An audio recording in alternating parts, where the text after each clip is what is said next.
ٹھیک ہے؟ میں سمجھتا ہوں نہیں، اس میں بہت امپروومنٹ کی گنجائش ہے، کیونکہ دیکھیے ہمارا ہمارے سسٹم میں ایک ہے ایکٹ آف اومیشن اور ایک ہے act of commission. Act of commission یہ ہے کہ اگر میرے سے غلطی ہو گئی تو میں پکڑا جاؤں گا، اور مجھے پکڑنا آسان ہے کہ جی آپ نے کرپشن کی ہے، انیفیشنسی تھی، آپ کا بنائے ہوئے پروجیکٹ نہیں چل سکے، آپ کے ڈیسیجن غلط تھے، تو آپ مجھے پکڑ سکتے ہیں۔ لیکن اگر میں یہ فیصلہ کر لوں کہ میں نے کوئی کام نہیں کرنا، میں نے اپنی انگلی نہیں اٹھانی، تو پھر آپ مجھے نہیں پکڑ سکتے۔ اچھا، ایک ایسے ماحول میں جہاں اکاؤنٹیبلٹی کی بات بہت زیادہ ہوگی، اور جہاں پہ اکاؤنٹیبلٹی کے جو پیرامیٹرز ہیں وہ ذرا ویگ ہوں گے، تو وہاں پہ اکاؤنٹیبلٹی کو پولیٹیکل سکور سیٹلنگ کے لیے یوز کرنا کافی آسان ہو جاتا ہے۔ تو میں اگر اپنے آپ کو ایک بیوروکریٹ کے شوز میں رکھوں، اور میں یہ سوچوں کہ اگر میں انیشیٹو لوں گا، کام کروں گا، کنسیڈرنگ کہ میں نیک نیت ہوں، اگر تمہیں بد نیت ہوں پھر تو بات ختم ہو گئی، اگر میں نیک نیت ہوں تو پھر میرا انسینٹیو کیا ہے؟ تو میرا انسینٹیو یہ ہوگا کہ اگر میں کام کروں گا تو غلطی کی گنجائش ہوگی، اور اگر غلطی کی گنجائش ہوگی تو میں پکڑا بھی جاؤں گا۔ تو کیوں نہ عزت سے زندگی گزارو، چھوٹی موٹی فائلیں آگے پیچھے کرو، اور اپنی آگے چلو۔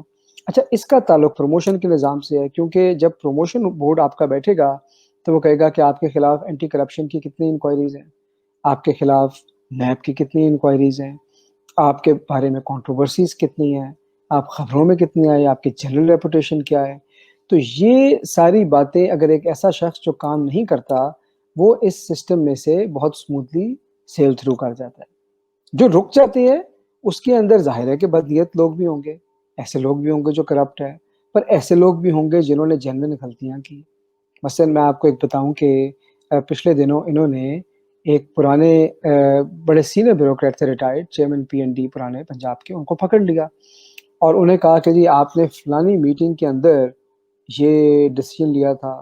انہوں نے کہا بھائی یہ محکمہ تو پی این ڈی کے نیچے نہیں آتا، لیکن کیونکہ چیئرمین پی این ڈی ہر صوبے میں کئی ناموں سے جانا جاتا ہے، یہ ہوتا کئی طرح کے بورڈز پہ ہوتے ہیں، تو انہوں نے کہا آپ اس کے بورڈ پہ تو تھے، تو انہوں نے خیر اپنا ریکارڈ وغیرہ نکلوایا، چیک کیا، انہوں نے کہا کہ جس میٹنگ کی آپ بات کر رہے ہیں یہ ثبوت ہے، اس میٹنگ میں تو میں پرسنلی گیا بھی نہیں، میں نے تو کسی کو نامینیٹ کر دیا تھا۔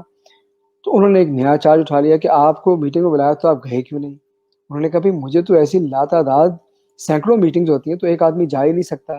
اب یہ فریولس قسم کے اگر ہم چارجز لگائیں گے تو پھر ظاہر ہے کہ لوگوں کا انسینٹیو یہ ہوگا کہ وہ ریڈار کے نیچے آپریٹ کرتے رہیں، کام ہو یا نہ ہو، وہ اپنا کام چلاتے رہیں۔ اور یہ وہ مسئلہ ہے جس کا یہ ملک آج کل شکار ہے۔ آپ صوبائی وزراء سے بات کر لیں، آپ وفاقی وزراء سے بات کر لیں، آپ لوگوں سے بات کر لیں، ہر کوئی یہ کہتا ہے کہ جی بیوروکریٹس کام کرنے کو تیار نہیں، کیونکہ ان کو پتہ ہے کہ وہ کام نہیں کریں گے تو وہ پروموشنز لے سکتے ہیں لیکن پکڑے نہیں جائیں گے۔ اور جو ابھی ویٹ کا کرائسس ہے اس کے اندر بھی لوگ کہتے ہیں کہ ویٹ پروکیورمنٹ کا کانٹریکٹ امپورٹ کا پہلے اس لیے نہیں انہوں نے کیا کیونکہ وہ ڈر رہے تھے سائن کرنے سے۔ تو پروموشن کا نظام ہمارا کافی حد تک ڈس فنکشنل ہے۔ اب جی۔ تیسری بات آپ نے اس میں پوچھی پرفارمنس مینجمنٹ۔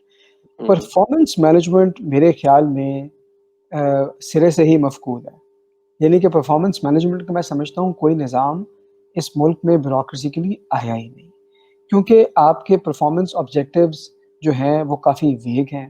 اس میں لوگوں نے کوشش کی لیکن میں سمجھتا ہوں کہ وہ زیادہ ایکیڈیمک ایکسرسائز ہے۔